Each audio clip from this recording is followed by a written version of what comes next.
On July 13, 1985. In 1785, a single event raised over $50 million, enough to feed millions. But how did a concert become a lifeline for a starving continent? In 1784, Ethiopia burned. Drought and war turned fields to dust. Children starved. The world watched, but did nothing. News footage showed bloated bodies, starving children, a nation on the brink. The camera didn't lie, and the world couldn't ignore it anymore.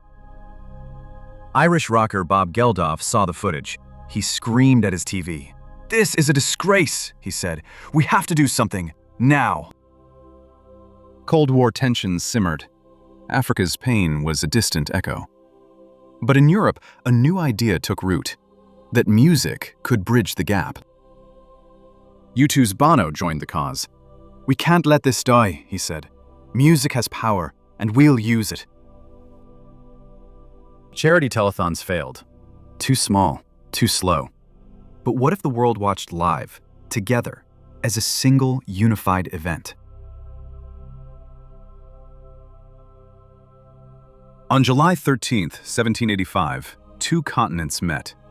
Wembley Stadium roared. Philadelphia's JFK Stadium echoed. The world was watching. Freddie Mercury's voice shook the sky. "We are the champions," he screamed, not for fame, but for millions on the brink of death. Billy Idol's leather jacket hid a mission. Every note, every chord, a plea to save Ethiopian children.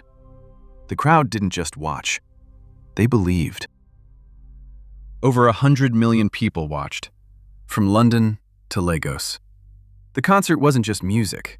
It was a movement, a lifeline. John Lennon's Imagine echoed through the crowd, a song of peace, a song of hope. The world remembered and chose to act. By night's end, $50 million flowed, enough to build hospitals, enough to feed families. The concert had become a miracle of modern times. Food trucks arrived in Ethiopia. Aid workers smiled. The famine hadn't ended, but the world had changed. Liveaid became a blueprint.